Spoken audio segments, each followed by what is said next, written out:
ಪ್ರೀತಿ ಅಂದರೆ ಯಾರಿಗೆ ಇಷ್ಟ ಇಲ್ಲ? ಪ್ರೀತಿ ಎಲ್ಲರಿಗೂ ಬೇಕೇ ಬೇಕು. ಆದರೆ ಕೆಲವೊಬ್ಬರಿಗೆ ಪ್ರೀತಿ ಸಿಗುವುದು ಬಹಳ ಕಷ್ಟ. ಕೆಲವರಿಗೆ ಪ್ರೀತಿ ಸಿಕ್ಕಿದರೂ ಅದನ್ನು ಉಳಿಸಿಕೊಳ್ಳುವ ಯೋಗ್ಯತೆ ಇರುವುದಿಲ್ಲ. ಜೀವನದಲ್ಲಿ ಹಣ ಸಂಪತ್ತು ಇದ್ದರೆ ಮಾತ್ರ ನಮ್ಮ ಜೊತೆ ಹೊಂದಿಕೊಳ್ಳುವ ಸಂಬಂಧಗಳು, ಹಣವಿದ್ದಾಗ ಮಾತ್ರ ಸ್ನೇಹವನ್ನು ತೋರ್ಪಡಿಸುವ ಬಂಧು ಬಳಗ, ಇವರೆಲ್ಲರ ಜೊತೆ ಬದುಕುವುದಕ್ಕಿಂತ ಒಂಟಿಯಾಗಿ ಜೀವಿಸುವುದೇ ಒಳ್ಳೆಯದು.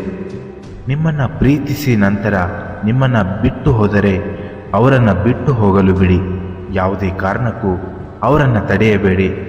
ನಮ್ಮವರು ನಮ್ಮನ್ನು ದೂರ ಮಾಡ್ತಾ ಇದ್ದಾರೆ ಅಂತ ಗೊತ್ತಾದ ಮೇಲೆ ನಾವೇ ದೂರ ಆಗುವುದು ಒಳ್ಳೆಯದು. ಸ್ವಲ್ಪ ಆದರೂ ಮರ್ಯಾದೆ ಉಳಿಯುತ್ತೆ. ನಾವು ಅವರ ಹಿಂದೆ ಪದೇ ಪದೇ ಅಲಿಯುವುದಕ್ಕೆ ಅವರ ಕಣ್ಣಿಗೆ ಮೂರ್ಖರ ಥರ ಕಾಣುತ್ತೇವೆ. ಅವರು ಬ್ಯುಸಿಯಾಗಿದ್ದರೆ ಅವರನ್ನು ಯಾವತ್ತೂ ಡಿಸ್ಟರ್ಬ್ ಮಾಡಬಾರದು. ಅವರೇ ಲೀವ್ ಮೀ ಅಲೋನ್ ಅನ್ನೋ ಬದಲು ನಾವೇ ಮುಚ್ಚಿಕೊಂಡು ಅವರಿಂದ ದೂರ ಆಗಬೇಕು. ನಿಮ್ಮನ್ನು ಪ್ರೀತಿಸಿ ಮೋಸ ಮಾಡಿದವರನ್ನು ಹೋಗಲು ಬಿಡಿ.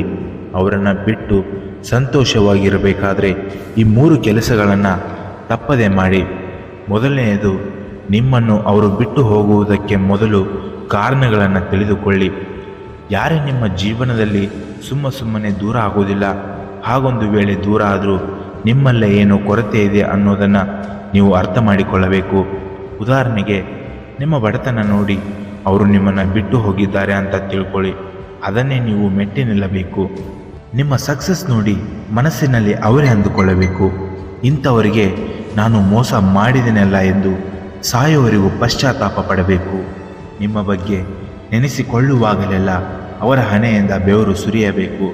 ಎರಡನೆಯದು, ಬಿಟ್ಟು ಹೋದವರ ಕೊರಗಿನಲ್ಲಿ ಕೂರುವ ಬದಲು ನಿಮ್ಮ ದುಡಿಮೆಯ ಕಡೆಗೆ ಗಮನ ಕೊಡಿ. ಬಿಟ್ಟು ಹೋದವರು ಹೋಗಿ ಹೋಗ್ತಾರೆ ಹಾಗಂತ ಅವರ ನೆನಪಿನಲ್ಲಿ ಕೂರುವ ಬದಲು ನಿಮ್ಮ ತಂದೆ ತಾಯಿಯ ಬಗ್ಗೆ ಯೋಚಿಸಿ. ಅವರು ನಿಮ್ಮ ಮೇಲೆ ಡಿಪೆಂಡ್ ಆಗಿರುತ್ತಾರೆ. ನೀವು ಅವರ ಬಗ್ಗೆ ಯೋಚನೆ ಮಾಡಿ. ನಿಮ್ಮ ದುಡಿಮೆಯ ಬಗ್ಗೆ ಹೆಚ್ಚು ಆಸಕ್ತಿ ವಹಿಸಿ. ಬಿಟ್ಟು ಹೋದವರು ನಿಮ್ಮ ಮೇಲೆ ಸ್ವಲ್ಪನಾದರೂ ಪ್ರೀತಿ ಇದ್ದರೆ ಅವರೇ ವಾಪಸ್ ಬರ್ತಾರೆ, ಇಲ್ಲ ಅಂದರೆ ಹೋಗ್ತಾನೆ ಇರ್ತಾರೆ. ಕೊನೆಯದಾಗಿ, ಯಾರಿಗಿಲ್ಲ ಕಷ್ಟ ಅಂತ ನಿಮ್ಮ ಮನಸ್ಸಿಗೆ ನೀವೇ ಮನವರಿಕೆ ಮಾಡಿಕೊಳ್ಳಿ. ಜೀವನದಲ್ಲಿ ಹುಟ್ಟಿರುವ ಪ್ರತಿಯೊಬ್ಬ ಮನುಷ್ಯನಿಗೆ ಕಷ್ಟಗಳಿವೆ, ನೋವುಗಳಿವೆ, ಸಮಸ್ಯೆಗಳಿವೆ ಅನ್ನೋದನ್ನು ಮನವರಿಕೆ ಮಾಡಿಕೊಳ್ಳಿ. ಕಷ್ಟಗಳಿಲ್ಲದೆ ಮನುಷ್ಯನೇ ಇಲ್ಲ.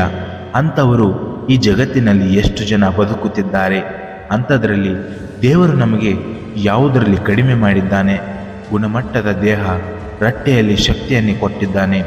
ನಿಮ್ಮನ್ನು ಬಿಟ್ಟು ಹೋದರ ಬಗ್ಗೆ ಜಾಸ್ತಿ ತಲೆ ಕೆಡಿಸಿಕೊಳ್ಳದೆ ಈ 3 ಕೆಲಸ ಮಾಡಿದರೆ ನಿಮ್ಮ ಜೀವನ ಬದಲಾಗುವ ಸಾಧ್ಯತೆ ಇರುತ್ತದೆ.